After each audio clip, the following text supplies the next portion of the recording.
Machina. The inner machinations of this map are an enigma. Following up the worst zombies of all time, Black Ops 4, it had a lot to make up. The mechanic mess that was the zombies in Black Ops 4 also left an Aether story finished, with one of the satisfying closings that everybody, hate the map or not, is at least content with. But is it really over? It wasn't over after Revelations, and nor would it be in Cold War. The main kink in this story? The Dark Aether, the gimmick of this map. This opens up a story that could evolve to become better, but also easily worse. With this first chapter, what potential does it leave for the story? But most importantly, what potential does it leave for the gameplay? Do the mechanics of this new Call of Duty have a satisfying loop of gameplay that could answer the coolest community's wishes? As much as I can answer myself, while writing this script, I decided to get help from my boy Devin, who's actually a lot better at zombies than me, and obviously he's a fellow of mine who's been on this channel before. But back to Machina, as previously stated, it starts off a new chapter in the ever-evolving zombies storyline. Even though I liked Black Ops 4, its zombies mode was mostly a letdown. Today we answer the questions that are commonly asked, and hopefully better than IGN. I mean, like, how is this gameplay? What's the story like? What role does the Dark Aether play? Mainly we'll cover 3 topics in this designated order: pros, cons, and midways. What could have easily been removed or done better, what has potential, and what is executed in a way that doesn't seem just average. So, without further hesitation, let's go. Round 1 here is the pros, the best parts about this map that make a fun challenge for as long a period as a zombies map can. First off, mechanics. The mechanics in this game are not like your average zombies experience, nor microtransactions or gobblegums, but rather a skill, or you could say a free upgradable gobblegum, and it recharges like the specialist from Black Ops 3. It mixes BO3 and 4 so that it's a good mix. Healing Aura, Ring of Fire, and Aether Shroud all work really well in terms of how the zombies are distributed, and not to mention the movement. Contradictory to past CODs, the zombies feels floaty and a good bit light, and you can vault almost everything. The way they countered this from being exploitable is the zombies have ranged attacks, and honestly, I adore this light and parkour-esque idea to the zombies. You can truly make multiple shortcuts to get the same area by jumping, and the upgradable stamina makes you take 0 fall damage, and makes it just that much better. Speaking of upgradable perks, this idea and upgrade system is great, not only for perks, but weapons, ammo mods, skills, perks. Again, let's just say all of it. It gives a motivation to continue playing, and after earning Aether crystals, you decide how you are going to spend the upgrades to better adapt your playstyle. After round 10, you begin to earn Aether crystals, 1 per 5 rounds, and it increases as you go high rounds. I love it. Another good thing about this zombies mode is that both its high rounds and exfils feel fun with multiple people.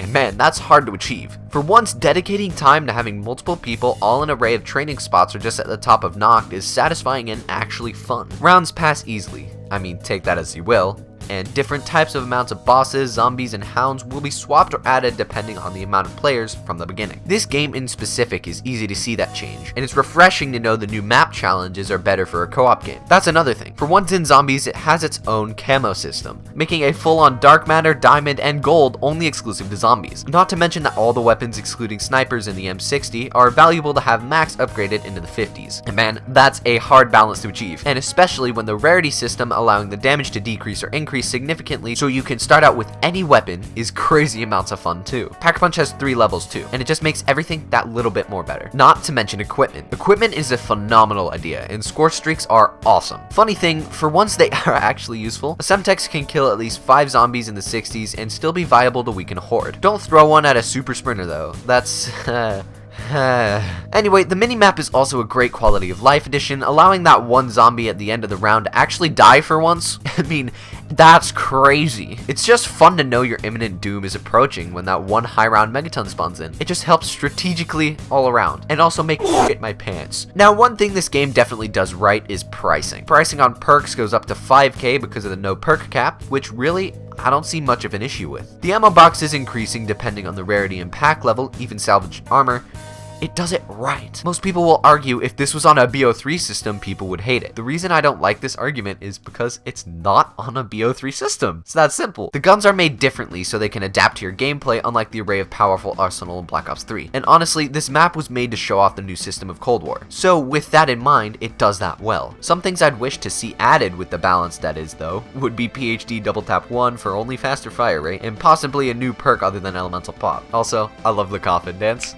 Next up, when we talk about a midway, these are the things that the map did kind of average. Not the best, not the worst, but possibly could have been done better. Aside from that, the inclusion of Noct was cool, but it sets up a bad thing for the future. There hasn't been a completely new setup for a map since the Chaos maps, and considering Aether, there hasn't been an unborrowed map since Gorod. If what people are theorizing is correct, Kino or Shang are two huge maps that with edits to them could be cool at first, but would end up suffering the same treatment as Alpha Omega did. Past Firebase Z, it doesn't look too bright for the future of maps when considering the current state of D Machina. I digress, if they pull it off right, it could be different for once. I'm not willing to put all my money down on Firebase Z, but that poster is great.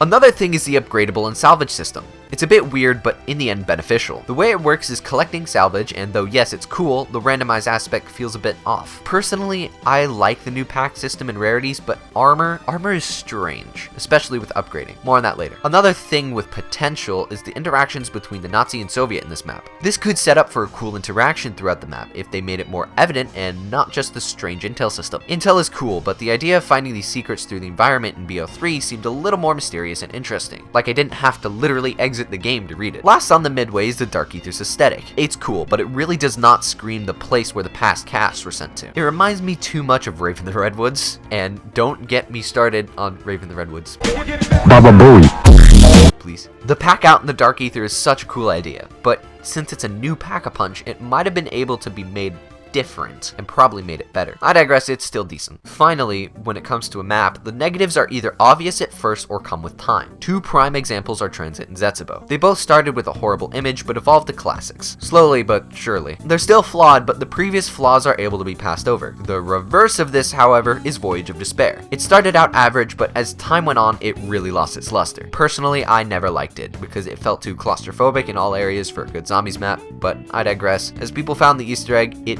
didn't live up to anything good. But let's get back into the D Machine. Now, in Zombies, we're used to a mysterious story with a feeling of discovery at the start of the map. This game, it really holds your hand through everything. World War II did this alright, allowing an easy Easter egg and a hard Easter egg on the final Reich, before they absolutely drove their game into the ground.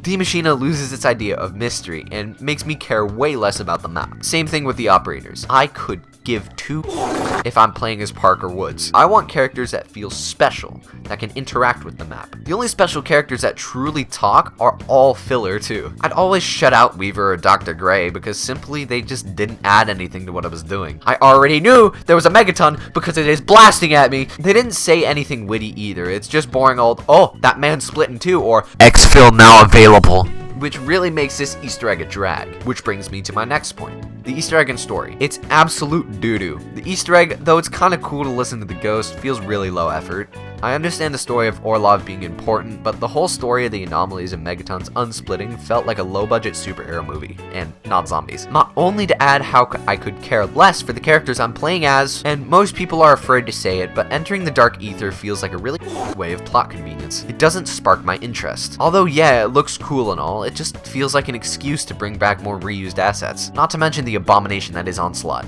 We don't talk about Onslaught. Though this map is usually good gameplay-wise, the Megaton is really not that fun. I'm not complaining here as if it's just me being bad, but the Megaton wasn't fun to kill. Neither was Mayak. In total, for being a boss, they were just meh.